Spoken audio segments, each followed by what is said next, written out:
La administración Trump podría desestimar las solicitudes de asilo de cientos de miles de inmigrantes para luego hacerlos elegibles para la deportación. La medida es un nuevo intento de impedir que los migrantes reciban protección, mientras las autoridades federales se ven presionadas para publicar cifras históricas de arrestos de indocumentados. Según datos federales de Estados Unidos, actualmente hay casi 1,5 millones de personas con solicitudes de asilo afirmativo pendientes. ¿Cómo se ejecutaría esta medida y a quiénes aplica? Para analizar este tema y conocer qué otros cambios están sucediendo en trámites migratorios para permanecer legalmente en Estados Unidos, está con nosotros Claudia Canizares, abogada de inmigración, quien nos acompaña desde la ciudad de Miami.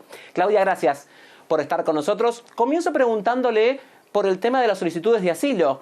¿Quiénes podrían verse perjudicados en caso de que esta medida se confirme?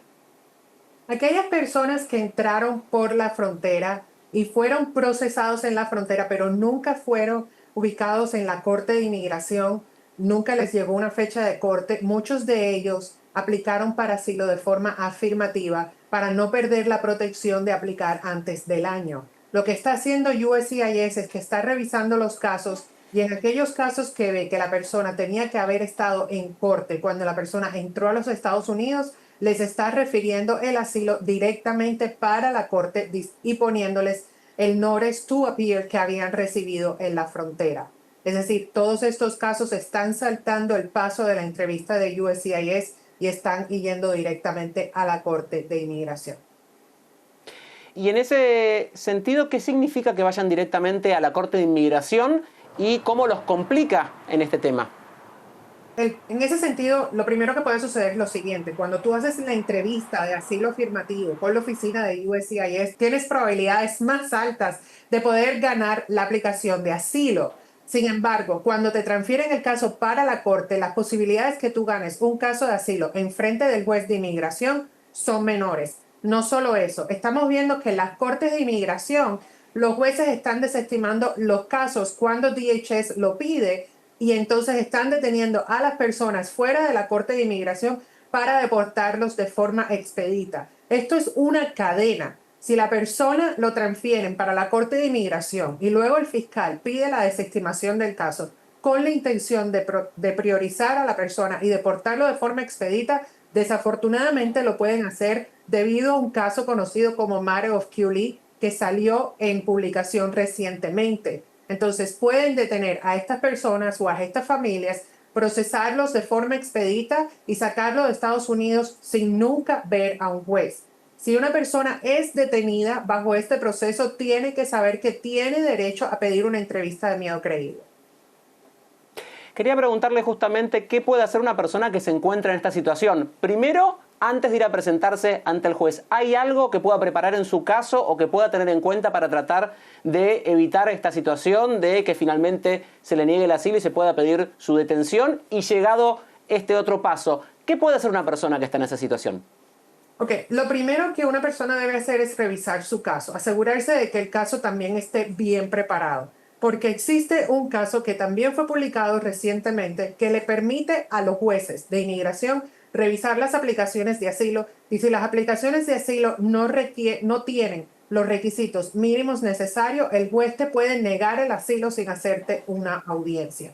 Entonces, lo primero que las personas tienen que hacer es revisar su aplicación y asegurarse de que estén bien preparadas y bien presentadas y documentadas de manera correcta.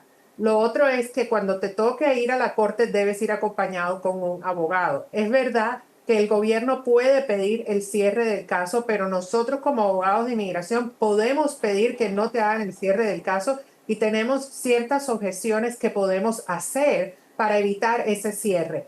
La objeción número 1 es que por ley el gobierno te tiene que presentar una moción que tiene la intención de cerrarte el caso antes de que tú vayas a la corte.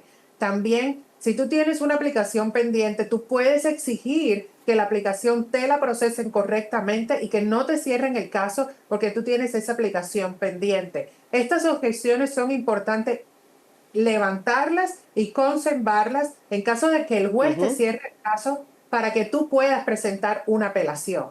Entonces, son todos estos pasos que realmente son bastante problemáticos y si las personas tienen representación, pues es mejor.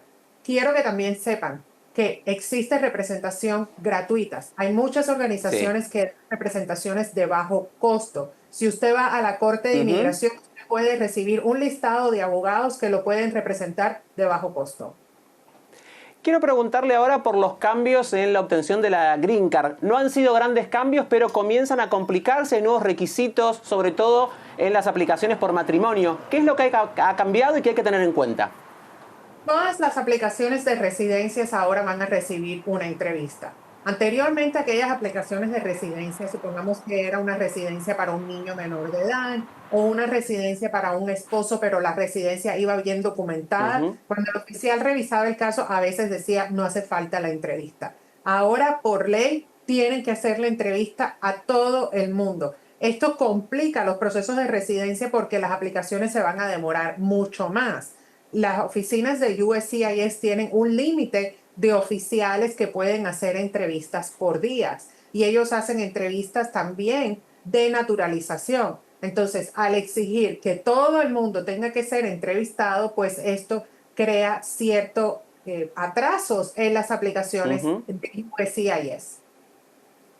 Quería preguntarle por esta nueva disposición de Texas que le pide a las universidades públicas que identifiquen a los estudiantes indocumentados. ¿Cómo cambia la situación de estos jóvenes que están en esas universidades públicas y que ahora tienen que ser identificados con esta categoría? Texas tenía una ley que le permitía a los jóvenes indocumentados que vivían en el estado, pero que podían demostrar que tenían la residencia en el estado, aplicar para recibir ayuda estatal y también para poder pagar el tuition, es decir, el costo de la universidad, según el monto que pagan los residentes del estado. Por lo general, los residentes fuera del estado tienen que pagar 3 veces lo que paga un residente en el estado. Supón tú que el crédito valga $50 si tú eres residente, pero si tú no eres residente en ese estado, por ejemplo, vives en la Florida y quieres ir a una universidad de Texas, tienes que pagar $150. Lo que hizo el gobierno fue demandar al estado de Texas diciendo, tú no le puedes dar privilegio a un estudiante indocumentado cuando tienes un estudiante que puede ser ciudadano o residente que viene fuera del estado y no paga lo mismo que el estudiante indocumentado. Si vas a tener esta ley, todos tienen que pagar lo mismo. Entonces, ganó el gobierno y ahora le exigieron a Texas que quite esta ley. Básicamente la declararon inconstitucional por hacer la diferencia y que no le dé el beneficio a los estudiantes que vienen fuera del estado y por lo tanto los estudiantes ahora tienen que entregar su estatus migratorio y demostrar que son residentes o ciudadanos o que están en proceso legal para recibir un estatus migratorio para poder seguir pagando ese state tuition, ese monto que pagan los estudiantes del estado, que es mucho menor. Tengo entendido que pagaban como unos $50 por crédito.